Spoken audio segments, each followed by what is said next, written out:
അസ്സലാമു അലൈക്കും വറഹ്മത്തുള്ളാഹി തആല വബറകാതുഹു. ബിസ്മില്ലാഹിർ റഹ്മാനിർ റഹീം. അൽഹംദുലില്ലാഹ് അസ്സലാത്തു വസ്സലാമു അലാ അഷ്റഫിൽ മുർസലീൻ വഅലാ ആലിഹി വസഹ്ബിഹി അജ്മഈൻ അമ്മാ ബഅദ്.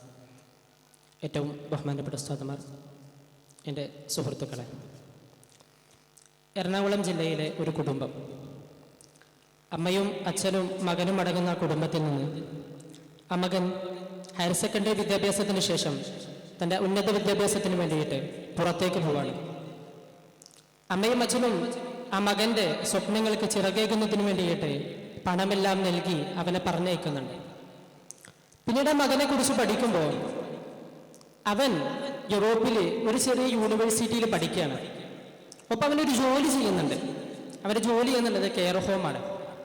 ആ നാട്ടിലെ വൃദ്ധരായ യൂറോപ്പിലെ ജനങ്ങൾക്ക് മരുന്നെടുത്തു കൊടുക്കുക, അവർക്ക് ഭക്ഷണം നൽകുക എന്നുള്ളതൊക്കെയാണ് അവൻ്റെ ജോലി. എന്നാൽ നാട്ടിൽ അവൻ്റെ അച്ഛനും അമ്മയും വൃദ്ധരാണ്.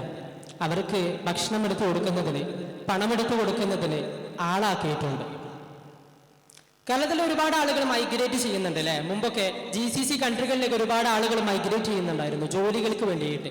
അവരവിടുന്ന് പണം ഉണ്ടാക്കുന്നു, ആ പണം നാട്ടിലേക്ക് തിരിച്ചയക്കുന്നു. മാത്രമല്ല, കുറച്ച് കാലം കഴിയുമ്പോൾ അവർ നാട്ടിലേക്ക് തിരിച്ചു വന്നുകൊണ്ട് നാടിൻ്റെ കാവലായിട്ട് മാറുന്നുണ്ടായിരുന്നു. പക്ഷേ ഇന്ന് മൈഗ്രേഷൻ നടക്കുന്നുണ്ട്, തീർത്തും വ്യത്യസ്തമാണ്. ഇന്ന് നടക്കുന്ന മൈഗ്രേഷൻ എന്താണ്?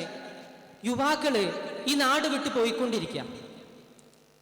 അവര് വിദ്യാഭ്യാസത്തിന് എന്ന പേരിൽ ഈ നാട് വിട്ടു പോയിക്കൊണ്ടിരിക്കുകയാണ്.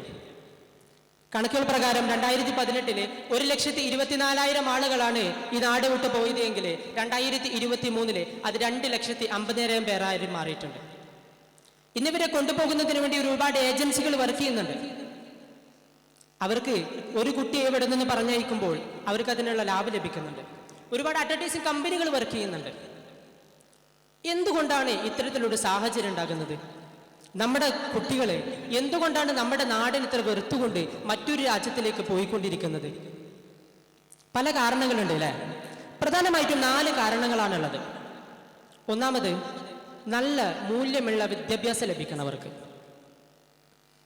നമ്മുടെ ഇന്ത്യയിൽ ഒരുപാട് മത്സര പരീക്ഷകൾ നടക്കുന്നുണ്ട്. നീറ്റ് പോലുള്ള, UPSC പോലുള്ള മത്സര പരീക്ഷകൾ ഒരുപാട് നടക്കുന്നുണ്ട്. നമ്മുടെ കേരളത്തിൻ്റെ പ്രാതിനിധ്യം എത്രയാണ് അതിൽ? എത്ര ആളുകൾ UPSC ക്രാക്ക് ചെയ്യുന്നുണ്ട്? എത്ര ആളുകൾ നീറ്റ് ക്രാക്ക് ചെയ്യുന്നുണ്ട്? മറ്റ് സംസ്ഥാനങ്ങളെ അപേക്ഷിച്ച് നോക്കുമ്പോൾ വളരെ കുറവാണ് നമ്മുടെ സാക്ഷര കേരളം എന്ന് പറയുന്ന നമ്മുടെ ഈ നാട്. അതുപോലെ തന്നെ ഒരുപാട് ആളുകൾക്ക് A+ ലഭിക്കുന്നുണ്ട് അല്ലേ? നമ്മുടെ നാട്ടിൽ +2-ലും 10-ലൊക്കെ A+ ലഭിക്കുന്ന ഒരുപാട് ആളുകളുണ്ട്. പക്ഷേ അവർക്ക് പലർക്കും കൃത്യമായിട്ട് എഴുതാൻ അറിയില്ല, കൃത്യമായിട്ട് വായിക്കാൻ പോലും അറിയില്ല. ഇങ്ങനെ ഒരു അവസ്ഥ നിലനിൽക്കുമ്പോൾ പല വിദ്യാർത്ഥികളും മൂല്യമുള്ള വിദ്യാഭ്യാസം നേടുന്നതിന് വേണ്ടിയിട്ട് ഇവിടുന്ന് പോവാണ്. ഇനി മറ്റൊരു കാരണം എന്നുള്ളത് നല്ല പ്രൊഫഷൻ ലഭിക്കാനാണ്. ഇന്ന് നമ്മുടെ രാജ്യം അൺഎംപ്ലോയ്മെന്റ് നേരിട്ടുകൊണ്ടിരിക്കുകയാണ്. സ്വാഭാവികമായിട്ടും നമ്മുടെ സംസ്ഥാനവും അത് നേരിട്ടുകൊണ്ടിരിക്കുന്നുണ്ട്. ഒരുപാട് വിദ്യാർത്ഥികൾ, യുവാക്കൾ ഇവിടെ ഇറങ്ങുന്നുണ്ട്. ഡിഗ്രിയും PG ഒക്കെ കഴിഞ്ഞിട്ട് അവരിറങ്ങുമ്പോൾ അവർക്ക് ജോലിയില്ല. സ്വാഭാവികമായിട്ടും അവർക്ക് നാട് വിട്ടുപോകണം. ജോലിക്ക് വേണ്ടിയിട്ട് പല രാജ്യങ്ങളിലേക്ക് അവർക്ക് പോകേണ്ടതുണ്ട്.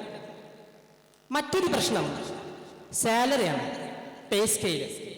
ഇവിടെ നല്ലൊരു വിദ്യാഭ്യാസമുള്ള UGയും PG ഒക്കെ കഴിഞ്ഞ ഒരു കുട്ടിക്ക് അവന് പണിക്കിറങ്ങുമ്പോൾ അവനക്ക് എത്രയാണ് സാലറി കിട്ടുന്നത്? കൂടിപ്പോയ 20,000 അല്ലേ? അതിനപ്പുറം നമ്മുടെ നാട്ടിൽ സാലറി കിട്ടില്ല. ഇന്നത്തെ തലമുറ ഗ്ലോബലൈസേഷന്റെ ഭാഗമായിട്ട് അവർക്ക് ആഗ്രഹങ്ങൾ കൂടിക്കൊണ്ടിരിക്കുക, അവരുടെ ആവശ്യങ്ങൾ കൂടിക്കൊണ്ടിരിക്കുക. സ്വാഭാവികമായിട്ടും പണം അവർക്ക് ഒരുപാട് വേണ്ടതുണ്ട്. അങ്ങനെ ഇരിക്കുമ്പോൾ പുറം രാജ്യങ്ങളിൽ അവർ കാത്തിരിക്കുന്നത് ലക്ഷങ്ങളുടെ സാലറിയുള്ള ജോലിയാണ്. അവർ സ്വാഭാവികമായിട്ടും അങ്ങോട്ടേക്ക് പോകും അവർക്ക്. പക്ഷെ അവരുടെ ജോലി എന്താണെന്നുള്ളത് നമ്മൾ നോക്കേണ്ടതുണ്ട്. പക്ഷേ എങ്കിലും അവർക്ക് നല്ല രീതിയിലുള്ള സാലറി ലഭിക്കും. അവരുടെ ജീവിതം അവർക്ക് സുഗമമായിട്ട് കൊണ്ടുപോകാനും സാധിക്കും. ഇനി മറ്റൊരു കാരണം നമ്മുടെ കേരളത്തിൻ്റെ, നമ്മുടെ നാടിൻ്റെ സദാചാരമാണ്. ഓരോ മനുഷ്യന്റെയും സ്വകാര്യതയിലേക്ക് കടന്നു ചെല്ലുന്ന മീഡിയകൾ, സ്വകാര്യതയിലേക്ക് കടന്നു ചെല്ലുന്ന ഒരു തലമുറ ഇവിടെ ഉണ്ടാകുമ്പോൾ അവർ പറയാണ്, ഞങ്ങൾക്ക് ഇവിടെ നിൽക്കേണ്ടതില്ല, കാരണം ഞങ്ങൾക്ക് സ്വതന്ത്രമായിട്ട് ജീവിക്കാൻ പോലും കഴിയുന്നില്ല. ഞങ്ങളുടെ സ്വകാര്യതയെ പോലും ചോദ്യം ചെയ്യുന്ന ഒരു സമൂഹം ഉണ്ടാകുമ്പോൾ എങ്ങനെയാണ് ഈ നാട്ടിൽ ഞങ്ങൾക്ക് സുരക്ഷിതമായി ജീവിക്കാൻ കഴിയുന്നത് എന്നുള്ളത് ചോദിക്കുകയാണ്. ഇങ്ങനെ വ്യത്യസ്തമായിട്ടുള്ള കാരണങ്ങൾ കൊണ്ട് നമ്മുടെ സമൂഹം, നമ്മുടെ യുവതലമുറ നമ്മളിൽ നിന്ന് വിട്ടുപോകുന്നു. ഇനി എന്താണ് ഇതിനൊരു പരിഹാരം? എങ്ങനെയാണ് അവരെ നമ്മളിവിടെ പിടിച്ചു നിർത്തേണ്ടത്? ആദ്യമായിട്ട് നല്ല മൂല്യമുള്ള വിദ്യാഭ്യാസം കൊടുക്കുക അല്ലേ? നമ്മൾ മറ്റ് യൂണിവേഴ്സിറ്റികളെ കുറിച്ച് പഠിക്കണം. മറ്റ് യൂണിവേഴ്സിറ്റികളിലെ സിലബസുകളെ പഠിക്കണം, എങ്ങനെയാണ് അവർ വിദ്യാർത്ഥികളെ മുന്നോട്ട് കൊണ്ടുപോകുന്നത് എന്ന് പഠിക്കണം. അങ്ങനെ സിലബസുകളിൽ മാറ്റം വരുത്തണമെങ്കിൽ നല്ല സിലബസ് പരിഷ്കരണം നടത്തിക്കൊണ്ട് നല്ല മൂല്യമുള്ള വിദ്യാഭ്യാസം കൊടുക്കണം. അതുകൊണ്ട് മാത്രം മതിയോ? ഇല്ല, നല്ല ജോലി സാധ്യതകൾ വേണം.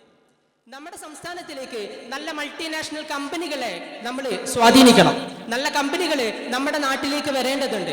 മെട്രോ സിറ്റികളായിട്ട് നമ്മുടെ നാട് മാറേണ്ടതുണ്ട്. അങ്ങനെയെങ്കിൽ നല്ല പേ സ്കെയിലുള്ള ജോലി നൽകാൻ നമ്മുടെ കുട്ടികൾക്ക്, നമ്മുടെ യുവാക്കൾക്ക് ജോലി നൽകാൻ നമുക്ക് സാധിക്കും.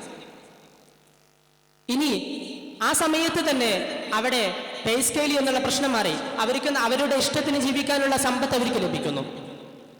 ഇനി ഏറ്റവും പ്രധാനപ്പെട്ട മറ്റൊരു കാരണമുണ്ട് അല്ലേ, സദാചാരം. ഒരു മനുഷ്യന് അവന്റെ സ്വകാര്യതകളെ കീപ്പ് ചെയ്യാനുള്ള ഒരു ധാർമ്മികമായ ഉത്തരവാദിത്വം നമ്മുടെ സമൂഹം കൊടുക്കേണ്ടതുണ്ട്. അവൻ പോകുന്നതും വരുന്നതും എല്ലാം നോക്കി അവന്റെ ജീവിതത്തിന്റെ ഓരോ കാര്യങ്ങളെയും ഇങ്ങനെ നിരീക്ഷിച്ചിട്ട് അവനെ വല്ലാത്ത ഫ്രസ്ട്രേറ്റ് ചെയ്യുന്ന ഒരു സമൂഹമായിട്ട് നമ്മൾ മാറുമ്പോൾ ഇനിയും തലമുറകൾ ഇങ്ങനെ പോയിക്കൊണ്ടേയിരിക്കും, ഇനിയും യുവാക്കൾ ഇവിടുന്ന് പോയിക്കൊണ്ടേയിരിക്കും. ഇന്നത്തെ സമൂഹം സ്വാതന്ത്ര്യത്തിന് വേണ്ടി ജീവിക്കുന്നവരാണ്. അവന്റെ ഇഷ്ടത്തിന്, അവന്റെ കാര്യങ്ങൾക്ക് വേണ്ടി ജീവിക്കാൻ അവനിക്ക് നമ്മൾ സ്പേസ് കൊടുക്കേണ്ടതുണ്ട്. അതിനർത്ഥം ധാർമ്മികമായ മൂല്യങ്ങളെ തകർക്കുക എന്നുള്ളതാണോ? സ്വാഭാവികമായിട്ടുമല്ല, മറിച്ച് മതമൂല്യങ്ങളെ നമ്മൾ പഠിപ്പിക്കണം, ധാർമ്മിക മൂല്യങ്ങൾ അവർക്ക് പഠിപ്പിക്കണം. പക്ഷേ ഒരു മനുഷ്യന് കൊടുക്കേണ്ട സ്പേസ് ഉണ്ട്. അവന്റെ സ്വകാര്യതയിലേക്ക് കടന്നു ചെല്ലാതെ, അവന്റെ പ്രശ്നങ്ങളിലേക്ക് കടന്നു ചെല്ലാതെ, മീഡിയകളിലൂടെ അവന്റെ സ്വകാര്യമായ കാര്യങ്ങളെ പ്രദർശിപ്പിക്കാതെ ഒരു നല്ല മൂല്യമുള്ള മനുഷ്യനായിട്ട് മാറ്റണം. ഇങ്ങനെയാകുമ്പോൾ നമുക്ക് നല്ലൊരു സൊസൈറ്റിയെ വാർത്തെടുക്കാൻ സാധിക്കും. യുവാക്കളെ ഇവിടെ തന്നെ പിടിച്ചു നിർത്താൻ സാധിക്കും. അല്ലെങ്കിൽ പിന്നീട് ചരിത്രം വായിക്കുക കേവലം വൃദ്ധരുടെയും കുട്ടികളുടെയും മാത്രം നാടായിട്ടുള്ള കേരളമായിട്ടായിരിക്കും. നമ്മളതിനും സമ്മതിക്കേണ്ടതില്ല. നമ്മൾ നല്ല മൂല്യമുള്ള വിദ്യാഭ്യാസം കൊടുക്കുക, അതുപോലെ തന്നെ നല്ല രീതിയിൽ അവരെ ജീവിപ്പിക്കാൻ സാധിക്കുക. അതിന് നാഥൻ തൗഫീഖ് നൽകട്ടെ എന്ന് മാത്രം പ്രാർത്ഥിച്ചുകൊണ്ട് നിർത്തുന്നു. അസ്സലാമു അലൈക്കും വറഹ്മത്തുള്ളാഹി തആല വബറകാതുഹു.